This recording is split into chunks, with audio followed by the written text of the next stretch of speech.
ओम नमः शिवाय। शिव जी सदा सहाय। ओम नमः शिवाय। गुरु जी सदा सहाय। जय गुरु जी। प्यारी संगत जी, आप सभी को मेरा बहुत बहुत प्यार भरा नमस्कार। संगत जी, हमेशा की तरह गुरु जी का एक बहुत ही चमत्कारी सत्संग, जो कि पुरानी संगत जी का सत्संग है, आप सभी के बीच फिर से लेकर आ गया हूँ।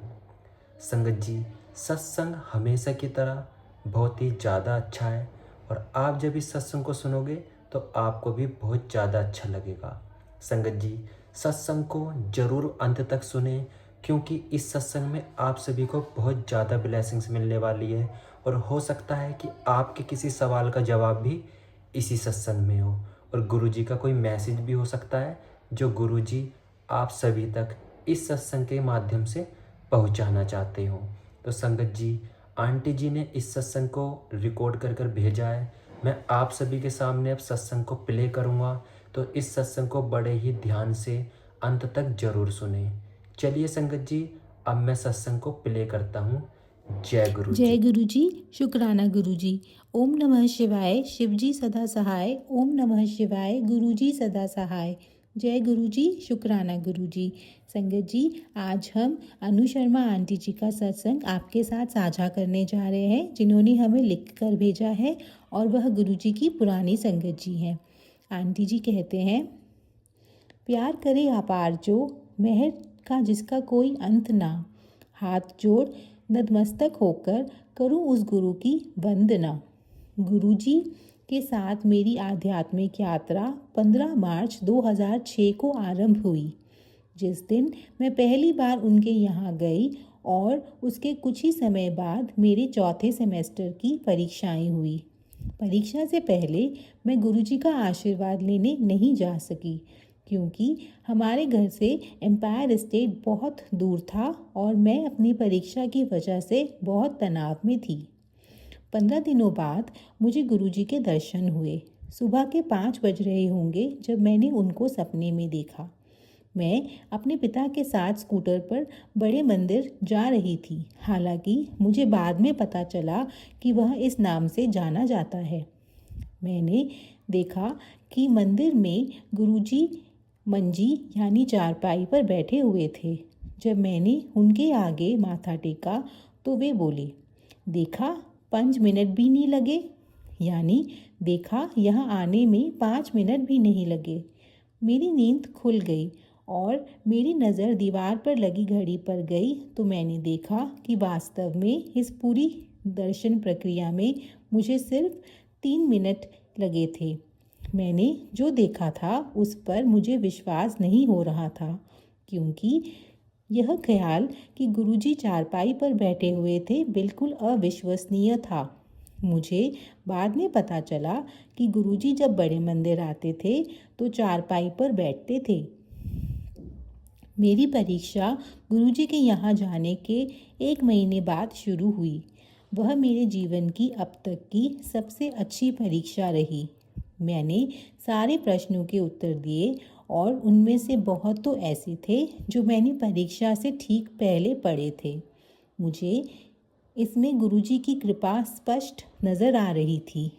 मेरी दूसरी परीक्षा में 4 दिन थे, लेकिन एक दुर्घटना की वजह से मुझे उस परीक्षा में बैठ पाना मुश्किल लग रहा था। मैं अपने पिता के पीछे स्कूटर पर बैठी हुई थी, मन में गुरुजी का शुक्राना कर रही थी और मैं गिर गई। उस समय यातायात बहुत अधिक था और हम नई दिल्ली के झंडे वाला मंदिर की लाल बत्ती पर थे। अवश्य कोई मुझे कुचलकर निकल जाता, परंतु आश्चर्य की बात है कि जब मैं सड़क पर गिरी हुई थी और हिल भी नहीं पा रही थी, वहाँ से कोई गाड़ी नहीं, यहाँ तक कि कोई पैदल यात्रा भी नहीं गुजरा। गुरुजी ने वो सारा नज़ारा स्थिर कर दिया और ऐसा प्रतीत हुआ कि जैसे उस समय एक पत्ता तक नहीं हिला।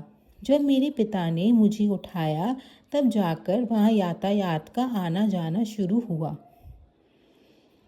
मैं ठीक थी, लेकिन मेरे दाहिने हाथ पर गहरे घाव थे और वह सूज गया था, लेकिन हड्डी नहीं टूटी थी। मुझे चिंता हो गई कि मैं अपनी अगली परीक्षा कैसे लिखूंगी। मुझे अपनी परीक्षा के लिए एक लिखने वाले की सहायता लेने का सुझाव दिया, लेकिन क्योंकि मेरी परीक्षा में लिखने का नहीं था बल्कि रेखा चित्र बनाने थे, मैं जानती थी कि यह सब मैं किसी लिखने वाले सहायक को बोलकर नहीं समझा पाऊंगी।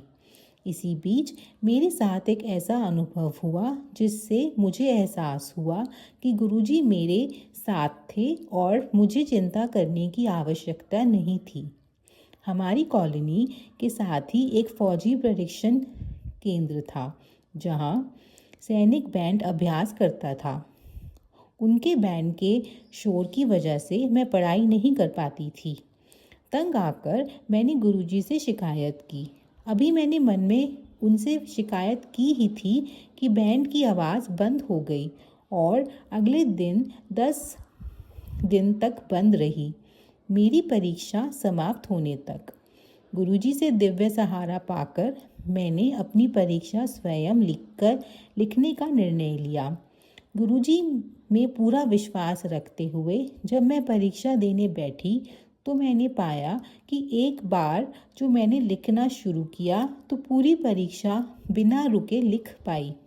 उस समय मुझे बिल्कुल दर्द नहीं हुआ, लेकिन जैसे ही मैंने परीक्षक को अपना पेपर दिया, मैं अपना हाथ हिला भी नहीं पा रही थी। गुरुजी के आशीर्वाद से उस परीक्षा में मेरे 70 अंक आए, लेकिन सिर्फ इतना ही नहीं हुआ, मेरे बाकी की हर परीक्षा में गुरुजी की कृपा मेरे साथ थी। मेरी अगली परीक्षा 4 दिन के बाद दोपहर में थी, लेकिन मेरी तैयारी ठीक से नहीं हुई थी। परीक्षा वाले दिन मैं पढ़ाई करने के लिए सुबह 4 बजे उठी। 4 घंटे बीत गए और मैं सिर्फ एक खंड पढ़ पाई थी और बाकी के 4 खंड पूरे करने के लिए मेरे पास सिर्फ 2 घंटे थे। मैं थक गई थी और हिम्मत भी हार चुकी थी, लेकिन गुरुजी ने मुझे संभाल लिया। मैंने गुरुजी से सहायता के लिए प्रार्थना की और उन्हें अपने निकट महसूस किया। जल्द ही मैं एक नए जोश से पढ़ाई करने लग गई और पन्ने पलटती गई और हर खंड से छोटे छोटे भाग पढ़ती चली गई। परीक्षा में लगभग आधे सवाल उन 4 खंडों में से आए। सवाल उन भागों में से थे जो मैंने सुबह ही पढ़े थे, उन्हीं पंक्तियों में से थे जो मैंने सुबह चुनकर पढ़ी थी, यहाँ तक कि उन अक्षरों तक जहाँ तक मैंने पढ़े थे। खंडों के बाकी भागों में से कुछ भी नहीं पूछा गया था। तब जाकर मुझे समझ आया, गुरुजी स्वयं प्रश्न पत्र तैयार करते हैं और वे ही सुनिश्चित करते हैं कि हम समय से पढ़ाई कर लें। वे हमारे साथ पढ़ाई भी करते हैं। जब हम उदास होते हैं तो वे हमें हिम्मत प्रदान करते हैं, हमसे बेहतर काम करवाते हैं और हमारे सोच से बढ़कर सर्वश्रेष्ठ परिणाम देकर हमें पुरस्कृत करते हैं। गुरुजी की कृपा से मेरी परीक्षा अच्छी हुई और मेरे 79 अंक आए। अगर उनका आशीर्वाद न होता तो मैं फेल हो जाती। जल्द ही गुरुजी के यहाँ जाने के लिए शुक्रवार हमारा निर्धारित दिन बन गया। मैं अपने पिता के कार्यालय तक बस में जाती और वहाँ से हम दोनों एम्पायर एस्टेट जाते। लेकिन एक शुक्रवार की तपती दोपहर में मैं अपना पर्स ले जाना भूल गई और मेरे पास मात्र 10 रुपये थे। उसी दिन बस चालक ने अपना मार्ग भी बदल दिया और मुझे एक अनजान जगह पर उतार जाने के लिए कहा।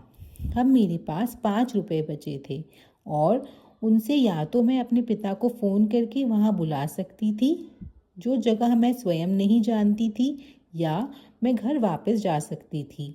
मैंने गुरुजी से प्रार्थना की और चलती रही। 1 घंटा चलते रहने के बाद मैं अपने पिता के कार्यालय पहुंची, सूजे हुए और छालों से भरे हुए पैरों के साथ। फिर हम वहाँ से मंदिर के लिए निकले। शाम को जब मैं गुरुजी से आज्ञा लेने गई तो वह मेरी ओर देख कर बोले, चल दफ़ा हो। मैं फूट फूट कर रोने लगी, क्योंकि वैसे ही उस दिन मुझे बहुत कष्ट उठाने पड़े थे उस समय मैं यह नहीं जानती थी कि गुरुजी ने किसी दुष्ट शक्ति को दफा किया था जो मुझे उनके यहाँ आने से रोक रही थी, और सचमुच उनके कहे गए शब्द आशीर्वाद साबित हुए। गुरुजी के मंदिर जाते समय मुझे फिर कभी किसी परेशानी का सामना करना नहीं पड़ा।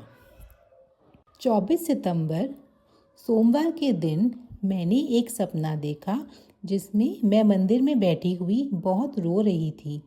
एक आंटी मेरे पास मेरा हालचाल पूछने आई तो मैंने उन्हें कहा कि मेरे पिता अब इस दुनिया में नहीं थे। उन्होंने मुझे आश्वासन दिया कि मेरे पिता को कुछ नहीं होगा और मैंने गुरुजी से अपने पिता की लंबी आयु के लिए प्रार्थना की।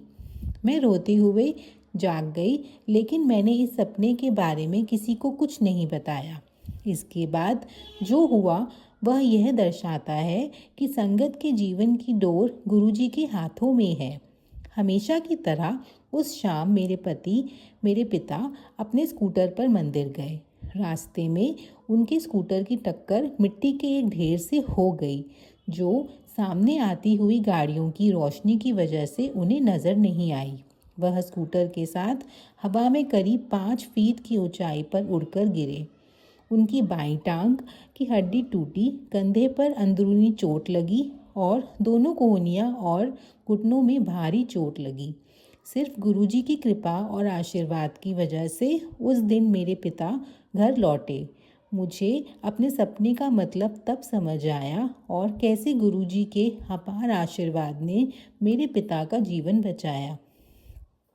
फिर एक बार हमारे मंदिर जाने वाले निर्धारित दिन पर मुझे वायरल संक्रमण हो गया। मैं मंदिर जाना चाहती थी, लेकिन मुझे डर था कि गुरुजी मेरा कष्ट अपने ऊपर ले लेंगे। इसीलिए मैंने एक मूर्खतापूर्ण हरकत कर दी और दवाई दुगनी मात्रा में ले ली। जब मैं गुरुजी के आगे बैठकर लंगर कर रही थी तो वो मेरी ओर ही देखे जा रहे थे। फिर गुरुजी की तबीयत खराब होने लग गई और उन्होंने लंगर के बाद करीब सारी संगत को घर जाने की आज्ञा दे दी। अगले दिन जब मैं उठी तो बिल्कुल ठीक थी और मुझे पता चला कि पिछली रात संगत को घर भेजने के बाद गुरुजी ने रक्त की उल्टियाँ की थी। वे मुझे कष्ट में नहीं देख पाए थे और उन्होंने मेरी तकलीफ़ अपने ऊपर ले ली। क्या ऐसा प्रेम कहीं और मिल सकता है? आपका शुक्राना गुरुजी, मेरे पिता को नया जीवन प्रदान करने के लिए और इतने प्रेम और स्नेह से मेरा ख्याल रखने के लिए, जो हम सब कभी आपके लिए नहीं कर पाएंगे। सदा ही जय गुरुजी। यहीं पर अनु शर्मा आंटी जी का सत्संग पूर्ण होता है। तो संगत जी, आप सभी को यह सत्संग कैसा लगा कमेंट में जरूर बताएं, और सारी संगत जी एक बार कमेंट में जय गुरुजी जरूर लिखें। संगत जी, ऐसे ही प्यारे प्यारे सत्संग अगर आपको रोज सुनने हैं तो इस चैनल को जरूर सब्सक्राइब करें, क्योंकि सुबह 8 बजे इस चैनल पर गुरुजी की पुरानी संगत जी के प्यारे प्यारे सत्संग जरूर आ जाते हैं। चलिए संगत जी, अब मैं मिलता हूँ किसी अगले सत्संग में। तब तक के लिए आप सभी को मेरा बहुत बहुत नमस्कार और सारी संगत जी को मेरा जय गुरुजी।